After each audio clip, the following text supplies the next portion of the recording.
हरे कृष्णा, जय श्री हरि, जय बृहस्पति देव। प्रिय श्रोतागण, आज बृहस्पतिवार के दिन सुनेंगे बृहस्पतिवार संपूर्ण व्रत कथा। इस कथा को पठन तथा श्रवण मात्र से भक्त के सभी मनोकामनाएं पूर्ण होती हैं, घर में सुख समृद्धि का वास होता है। तो आइए पूरी श्रद्धा और भक्ति के साथ सुनते हैं बृहस्पतिवार संपूर्ण व्रत कथा। तो प्रेम से बोलिए बृहस्पति भगवान की जय। जय श्री हरि। पौराणिक कथा के अनुसार प्राचीन समय की बात है। भारतवर्ष में एक राजा राज्य करता था। वो बड़ा ही प्रतापी और दानी था। वह नित्य प्रति मंदिर में भगवत दर्शन करने के लिए जाता और ब्राह्मणों और गुरु की सेवा किया करता। उसके द्वार से कोई भी याचक निराश होकर नहीं लौटता। वह प्रत्येक गुरुवार को व्रत रखता एवं पूजन करता, गरीबों की सहायता करता। परंतु यह सब बातें उसकी रानी को बिल्कुल अच्छी नहीं लगती थी।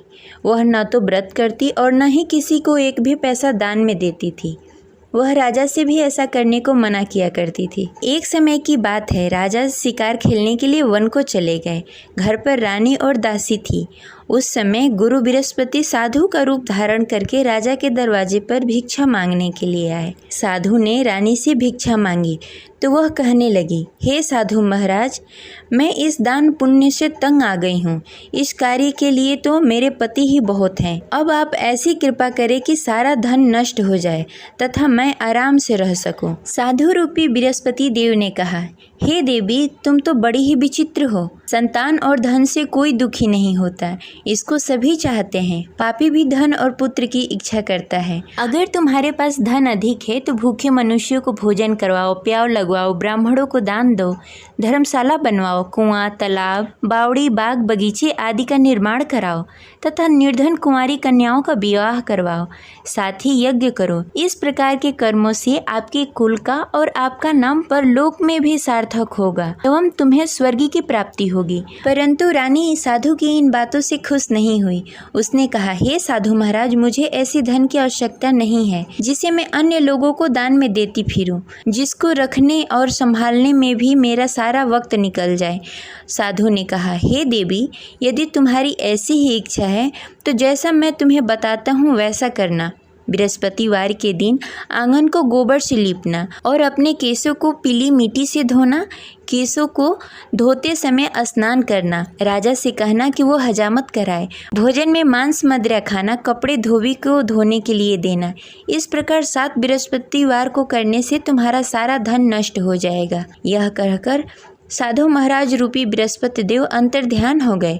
रानी ने साधु के कहने के अनुसार 7 बृहस्पतिवार तक वैसा ही करने का विचार किया। साधु के बताए हुए कार्य करते हुए केवल 3 ही बृहस्पतिवार बीते कि उसकी सारी संपत्ति नष्ट हो गई। भोजन के लिए भी 2 समय परिवार तरसने लगा तथा सांसारिक भोगों से दुखी रहने लगा। तब राजा रानी से कहने लगा कि हे रानी, तुम यहाँ पर रहो, मैं दूसरे देश जा रहा हूँ। क्योंकि यहाँ पर मुझे सभी मनुष्य जानते हैं, इसलिए मैं यहाँ कोई कार्य नहीं कर सकता। मैं अब परदेश जा रहा हूँ, वहाँ कोई काम धंधा करूँगा, शायद हमारे भाग्य बदल जाए। ऐसा कहकर राजा परदेश को चला गया। वो वहाँ जंगल से लकड़ियाँ काट कर लाता और शहर में बेचता। इस तरह जीवन व्यतीत करने लगा। इधर राजा के बिना रानी और दासी दुखी रहने लगी। किसी दिन भोजन मिलता और किसी दिन जल पीकर ही रहना पड़ता। एक दिन रानी और दासी को भोजन किए बिना 7 दिन व्यतीत हो गए। तो रानी ने अपनी दासी से कहा, हे दासी, यहाँ पास के नगर में मेरी बहन रहती है। वह बड़ी ही धनवान है। तुम उसके पास जाओ और वहाँ से 5 सेर बेझल मांग के लाओ, जिससे कुछ समय के लिए गुजारा हो जाएगा। दासी रानी की बहन के पास गई। रानी की बहन उस समय पूजा कर रही थी। बृहस्पतिवार का दिन था। दासी ने रानी की बहन से कहा, हे रानी, मुझे आपकी बहन ने भेजा है, मुझे 5 सेर बेझल दे दो। दासी ने यह बात अनेक बार कही, परंतु रानी की बहन ने कोई उत्तर नहीं दिया, क्योंकि वह उस समय बृहस्पतिवार का कथा सुन रही थी। जब दासी को रानी की बहन की कोई उत्तर नहीं मिला तो वह बहुत ही दुखी हुई। उसे क्रोध भी आया। वह लौटकर रानी से बोली, हे रानी, आपकी बहन बहुत ही घमंडी है। वह छोटे लोगों से बात नहीं करती। मैंने उससे कहा, उसने कोई उत्तर नहीं दिया। मैं वापस चली आई। रानी बोली, हे दासी, उसमें उसकी कोई गलती नहीं है। जब बुरे दिन आते हैं तब कोई असहारा नहीं देता। अच्छे बुरे का पता विपत्ति में ही लगता है। जो ईश्वर की इच्छा होगी वही होगा, यह सब हमारे भाग्य का दोष है। उधर रानी की बहन ने सोचा कि मेरी बहन की दासी आई हुई थी, परंतु मैं उससे नहीं बोली, इससे वह बहुत दुखी हुई होगी। अतः कथा सुन बृहस्पति भगवान का पूजन समाप्त करके अपनी बहन के घर गई और कहने लगी, हे बहन, मैं बृहस्पतिवार का व्रत कर रही थी, तुम्हारी दासी हमारे घर आई थी, परंतु जब तक हम कथा सुनते हैं तब तक हम लोग न उठते हैं और न किसी से बातें करते हैं, इसलिए मैं नहीं बोली। कहो दासी क्यों गई थी? रानी बोली, बहन, हमारे घर अनाज नहीं था। वैसे तुमसे कोई बात छिपी नहीं है, इस कारण मैंने दासी को तुम्हारे पास 5 सर बेझल के लिए भेजा था। रानी की बहन बोली, बहन देखो, बृहस्पति भगवान सबकी मनोकामनाएं पूर्ण करते हैं, देखो शायद तुम्हारे घर में कहीं अनाज रखा हो। यह सुनकर दासी घर के अंदर गई, वहाँ से उसे एक घड़ा बेझल का भरा हुआ मिल गया। उसे बड़ी हैरानी हुई क्योंकि उसके एक एक बर्तन देख लिया था। उसने बाहर आकर रानी को बताया। दासी अपने रानी से कहने लगी, हे रानी, देखो, वैसे हमको जब अन्न नहीं मिलता तो हम रोज ही व्रत करते, अगर इनसे इस व्रत की विधि और कथा पूछ ली जाए तो हम भी इस व्रत को किया करेंगे। दासी के कहने पर रानी ने अपनी बहन से बृहस्पतिवार के व्रत के बारे में पूछा। उसकी बहन ने बताया, हे रानी बहन, बृहस्पतिवार को सूर्योदय से पूर्व उठकर स्नान आदि से निवृत्त होकर बृहस्पतिवार का व्रत करना चाहिए, लेकिन उस दिन सिर नहीं धोना चाहिए। बृहस्पतिवार के व्रत में चने की दाल और मुनक्के से विष्णु भगवान और केले के वृक्ष की जड़ की पूजन करनी चाहिए तथा दीपक जलाएं। उस दिन एक ही समय भोजन करें, भोजन पीले खाद्य पदार्थ का करें तथा कथा सुनें। इस प्रकार करने से गुरु भगवान प्रसन्न होते हैं और अन्न पुत्र धन देते हैं। इस प्रकार व्रत और पूजन की विधि बताकर रानी की बहन अपने घर को लौट गई। रानी और दासी दोनों ने ही निश्चय किया कि वे बृहस्पति भगवान का पूजन जरूर करेंगी। 7 दिन बाद जब बृहस्पतिवार आया तो दोनों ने व्रत रखा। घुड़सार में जाकर चना और गुड़ बीन लाई तथा उसकी दाल से केले की जड़ में विष्णु भगवान का पूजन किया। अब भोजन कहाँ से आए? दोनों बड़ी ही दुखी हुई, परंतु उन्होंने व्रत किया था, इस कारण बृहस्पति देव भगवान प्रसन्न थे। वे एक साधारण व्यक्ति के रूप में 2 थालों में सुंदर पीला भोजन लेकर आए और दासी को देकर बोले, हे दासी, यह भोजन तुम्हारे और रानी के लिए है, तुम दोनों करना। दासी भोजन पाकर बड़ी ही प्रसन्न हुई और रानी से बोली, रानी जी, भोजन कर लो। रानी को भोजन आने के बारे में कुछ पता नहीं था, इसलिए वह दासी से बोली, जा तू ही भोजन कर ले, क्योंकि तू हमारी व्यर्थ में हंसी उड़ाती है। दासी बोली, एक व्यक्ति अभी भोजन देकर गए हैं। रानी कहने लगी, वह भोजन तेरे लिए दे गए होंगे, तू ही भोजन कर ले। दासी ने कहा, वह व्यक्ति हम दोनों के लिए भोजन की थाली लेकर आए हैं, इसलिए मैं और आप दोनों ही साथ भोजन करेंगी।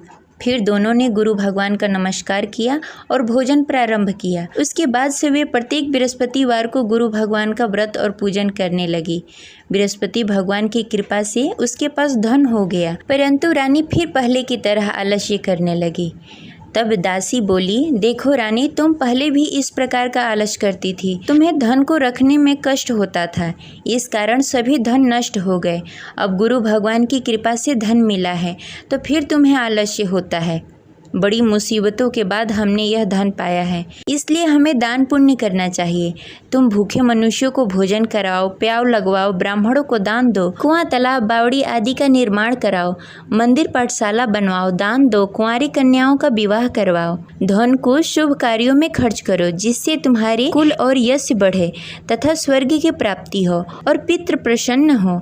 दासी की इन बातों को मानकर रानी ने इसी प्रकार का कार्य करना प्रारंभ कर दिया, जिससे उसका काफ़ी यश फैलने लगा।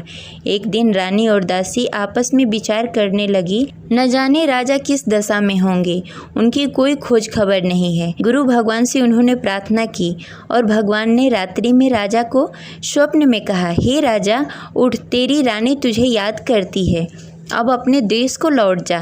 राजा प्रातःकाल उठकर जंगल से लकड़ियाँ काटकर लाने के लिए जंगल की ओर चल पड़ा। जंगल में गुजरते हुए वह सोचने लगा, रानी की गलती से कितने दुख भोगने पड़े। राजपाट छोड़कर जंगल में आकर रहना पड़ा। जंगल में लकड़ियां काटकर उन्हें बेचकर गुजारा करना पड़ा। उसी समय उस जंगल में बृहस्पति देव साधु के रूप में प्रकट हुए और राजा से पूछने लगे, हे लकड़हारे, तू इस सुनसान जंगल में किस चिंता में बैठा है, मुझे बताओ। यह सुनकर राजा के नेत्रों में जल भर आया और साधु की वंदना कर बोला, हे प्रभु, आप सब कुछ जानते हैं। इतना कहकर राजा ने साधु को अपनी संपूर्ण कहानी सुनाई। महात्मा तो स्वभाव से ही दयालु होते हैं। वे राजा से बोले, हे राजा, तुम्हारी रानी ने बृहस्पति देव के प्रति अपराध किया था, जिसके कारण तुम्हारी यह दशा हुई। अब तुम किसी प्रकार की चिंता मत करो, भगवान तुम्हें पहले से भी अधिक धन देंगे। देखो, तुम्हारी पत्नी ने बृहस्पतिवार का व्रत करना प्रारंभ कर दिया है। अब तुम भी बृहस्पतिवार के दिन व्रत रखो। चने की दाल और गुड़ जल के लोटे में डालकर केले के पत्ते में विष्णु भगवान का पूजन करो। फिर कथा कहो या सुनो, भगवान तुम्हारी सब मनोकामनाएं पूर्ण करेंगे। साधु को प्रसन्न देखकर राजा बोला, हे प्रभु, मुझे लकड़ी बेचकर इतना पैसा भी नहीं बचता जिससे भोजन करने के उपरांत कुछ बचा सकूं। मैंने रात्रि में अपनी रानी को व्याकुल देखा। मेरे पास कोई साधन नहीं जिससे समाचार जान सकूं। फिर मैं बृहस्पतिवार की कौन सी कहानी कहूं या सुनूं, मुझको तो कुछ भी मालूम नहीं है। साधु ने कहा, हे राजा, तुम किसी बात की चिंता मत करो। बृहस्पतिवार के दिन तुम रोजाना की तरह लकड़ियाँ लेकर शहर जाओ। तुम्हें रोज से दुगना धन प्राप्त होगा, जिससे तुम भली भांति भोजन कर लोगे तथा बृहस्पति देव की पूजा सामग्री भी लेकर आओगे। बृहस्पति देव की कथा इस प्रकार है। प्राचीन काल में एक बहुत ही निर्धन ब्राह्मण था। उसके घर में कोई संतान नहीं थी। वह नित्य प्रति पूजा पाठ करता, परंतु उसकी स्त्री बहुत ही मलिनता के साथ रहती। वह न स्नान करती, न ही किसी देवता का पूजन करती। प्रातःकाल उठते ही सर्वप्रथम भोजन करती, बाद में कोई अन्य कार्य करती। ब्राह्मण देवता बहुत ही दुखी रहते थे। पत्नी को बहुत समझाते, किंतु उसका कोई परिणाम नहीं निकलता। भगवान की अनुकंपा से एक समय ब्राह्मण की पत्नी गर्भवती हुई और 10वें महीने एक सुंदर कन्या को जन्म दिया। निर्धन ब्राह्मण कन्या के जन्म से बहुत दुखी हुआ। धीरे धीरे ब्राह्मण की कन्या बड़ी होने लगी। बचपन से ही उस कन्या की रुचि भगवान विष्णु की पूजा में थी। वह प्रातः उठती, स्नान ध्यान करती, उसके बाद भगवान विष्णु की पूजा करती और मंदिर में जाती। बृहस्पतिवार को व्रत करके विधि विधान पूर्वक पूजा पाठ करती। पूजा पाठ के बाद वह पढ़ने के लिए पाठशाला जाती। घर से चलते समय वह मुट्ठी भर जौ साथ में लेकर जाती और पाठशाला के रास्ते में थोड़ी थोड़ी जौ गिराते जाती। जब पाठशाला से लौटकर आती, जौ के दाने सोने में बदल जाते। लड़की सभी सोने के दाने बीन लाती। एक दिन जब वह सोने के दानों को साफ कर रही थी, तो उसकी माँ ने कहा, बेटी, सोने के दाने साफ करने के लिए सोने का सूप भी होना चाहिए। अगले दिन बृहस्पतिवार था। उसने भगवान बृहस्पति देव की पूजा करते हुए प्रार्थना की, हे भगवान, यदि मैंने आपका व्रत विधि विधान से किया हो तो मुझे सोने का सूप दे दो। भगवान बृहस्पति देव ने उसकी मनोकामना पूरी करने का वचन दिया। पाठशाला से लौटते समय उसने रास्ते में सोने का सूप पड़ा हुआ मिला। घर लौटकर सोने का सूप अपनी माँ को दिखाकर वह सोने के दाने साफ करने लगी। उसी समय नगर का राजकुमार उसके घर के पास से गुजर रहा था। उस सुंदर लड़की को सोने के सूप में जौ साफ करते देख राजकुमार उस पर मोहित हो गया। राजकुमार ने अपने पिता से उस लड़की से विवाह करने की इच्छा प्रकट की। तो राजा ने ब्राह्मण को महल में बुलाकर राजकुमार से उसकी लड़की के विवाह की बात कही। ब्राह्मण तैयार हो गया। धूमधाम से उस लड़की का विवाह राजकुमार से हो गया। दुल्हन बनकर ब्राह्मण की लड़की महल में चली गई।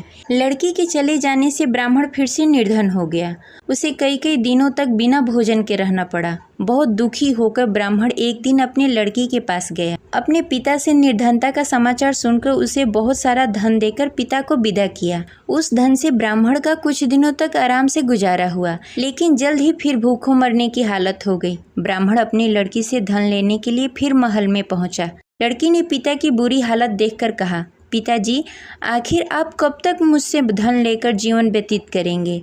आप कोई ऐसा उपाय क्यों नहीं करते जिससे आपका घर धन्य धान से भर जाए? ब्राह्मण ने कहा, मैंने तेरी माँ को बहुत समझाने की कोशिश की, पर उसकी समझ में कुछ नहीं आता। उसकी फुहड़ता नष्ट हो तब तो घर की निर्धनता दूर हो। तब कुछ सोचकर लड़की ने पिता से कहा, पिताजी, आप कुछ दिनों के लिए माँ को मेरे पास छोड़ जाओ। तब कुछ सोचकर ब्राह्मण ने पत्नी को लड़की के पास महल में छोड़ दिया। लड़की ने अपनी माँ से कहा, माँ तुम कल प्रातः उठकर स्नान आदि करके भगवान विष्णु की पूजा करना। पूजा करने से तुम्हारी निर्धनता अवश्य दूर हो जाएगी। लेकिन उसकी माँ ने उसकी कोई बात नहीं मानी। तब क्रोधित होकर लड़की ने अपनी माँ को एक कक्ष में बंद कर दिया। सूर्योदय के समय माँ को उठाकर जबरदस्ती उसे स्नान आदि करवाया। फिर मंदिर में ले जाकर भगवान बृहस्पति देव की पूजा करवाई। कुछ दिनों तक ऐसा करने से माँ की बुद्धि में कुछ परिवर्तन हुआ और वह स्वयं बृहस्पतिवार का व्रत रखने लगी। उसके व्रत करने से ब्राह्मण के घर की निर्धनता दूर हो गई और भगवान विष्णु की अनुकंपा हुई और दोनों पति पत्नी धन संपत्ति पाकर आनंद पूर्वक जीवन व्यतीत करते हुए विष्णु धाम को चले गए। लकड़हारा बने राजा ने उस साधु से भगवान विष्णु देव की यह कथा सुनकर बृहस्पतिवार का व्रत करना शुरू कर दिया और भगवान विष्णु की पूजा करने लगा। उस दिन से उसकी सभी क्लेश दूर हो गए। लेकिन अगले बृहस्पतिवार को कामकाज में अधिक व्यस्त होने के कारण उसने भगवान बृहस्पति देव का व्रत नहीं किया। भगवान बृहस्पति देव लकड़हारे से क्रोधित हो गए और उसे भूल की सजा दी। उस दिन नगर के राजा ने नगर में घोषणा करके सबको सूचित किया कि प्रत्येक नागरिक मेरे महल में भोजन करने आए। जो नहीं आएगा उसे अपराधी मानकर भारी दंड दिया जाएगा। लकड़हारा बने राजा ने उस नगर के राजा की घोषणा तो सुनी, लेकिन जंगल से लकड़ी काटकर लाने और उसे बेचने में देरी हो जाने के कारण वह समय पर महल में भोजन करने नहीं पहुंच सका। अतः राजा के सैनिक लकड़हारे को पकड़कर महल में ले गए। राजा ने उसे महल के एक कक्ष में बैठाकर भोजन कराया। उस कक्ष में एक खुट्टी पर रानी का सोने का हार लटका हुआ था। लकड़हारा अकेला उस कक्ष में भोजन कर रहा था। तभी उसने एक आश्चर्यजनक घटना देखी। देखते ही देखते वह खुटी हार को निगल गई। थोड़ी देर बाद जब राजा ने हार को गायब देखा तो लकड़हारे को कारावास में डाल दिया। लकड़हारा मन ही मन अपने भाग्य को कोसने लगा। तभी उसे जंगल में मिले साधु का स्मरण हुआ।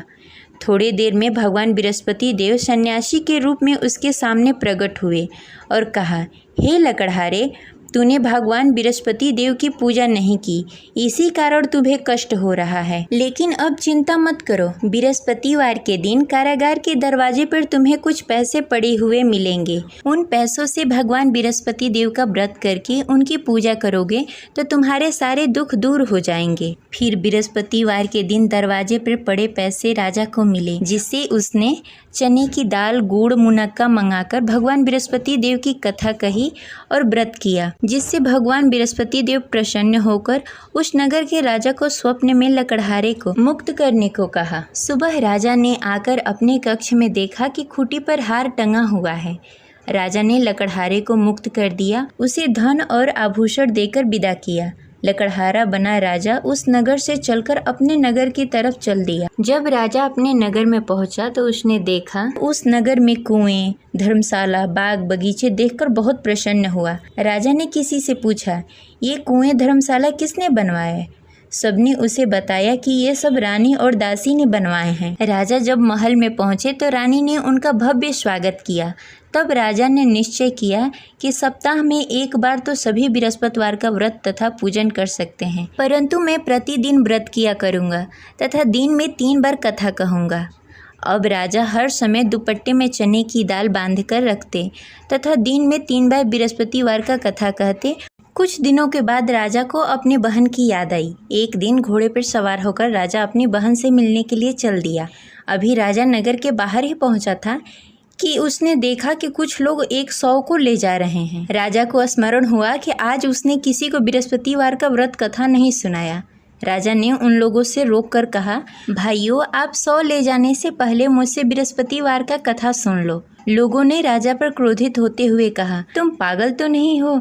लेकिन कुछ बड़े बुजुर्ग लोगों ने कहा, अच्छा भाई, तुम साथ में चलते चलते अपनी कथा भी सुनाते रहो। राजा ने चलते चलते आधी ही कथा सुनाई थी कि 100 हिलने लगा।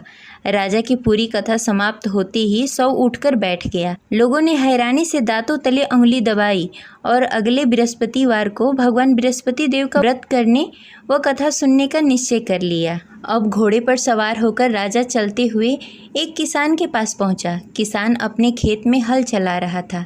राजा ने कहा, अरे भाई, मुझसे बृहस्पतिवार का कथा सुन लो। किसान झुंझलाकर बोला, अरे भाई, देख नहीं रहे, जितनी देर मैं तुम्हारी कथा सुनूंगा उतनी देर में तो पूरी खेत में हल चला लूंगा। राजा निराश होकर चला गया। तभी किसान का बैल लड़खड़ा के गिर गया और किसान के पेट में भी जोरों से दर्द होने लगा। जब उसकी पत्नी वहां आई तब उसने पूछा कि क्या हुआ। किसान ने घुड़सवार की पूरी कहानी सुनाई कि पत्नी दौड़ती हुई राजा के पास पहुंची और हाथ जोड़कर बोली, भैया मैं तुम्हारी कथा सुनने के लिए तैयार हूँ। राजा ने उसके साथ खेत पर पहुंचकर बृहस्पतिवार की कथा सुनाई।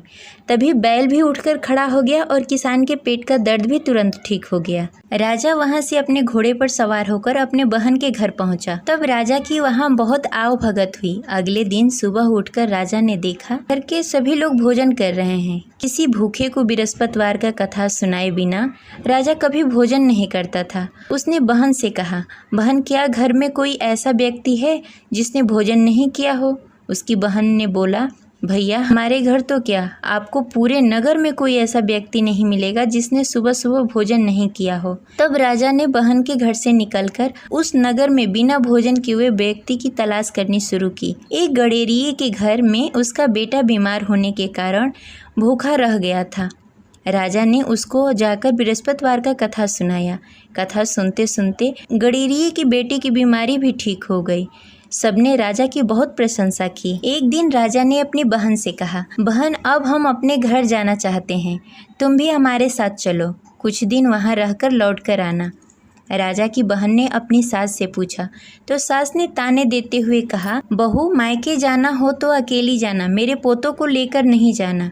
तुम्हारे भाई की कोई संतान नहीं है, कहीं तुम्हारी भाभी मेरे पोतों को भी जादू टोना न कर दे। दूसरे कक्ष में बहन की सास की बातें सुनकर राजा दुखी मन से अकेले ही अपने नगर को लौट गया। रानी ने राजा से कहा, आप तो अपनी बहन को साथ लाने गए थे, फिर बहन को साथ क्यों नहीं लेकर आए? तब राजा ने दुखी होते हुए कहा, रानी हम निसंतान हैं, इसलिए कोई हमारे घर आना पसंद नहीं करता। रानी ने राजा को समझाते हुए कहा, मैं बृहस्पति देव ने सब कुछ दिया है, अब भगवान बृहस्पति देव हमें संतान भी अवश्य देंगे।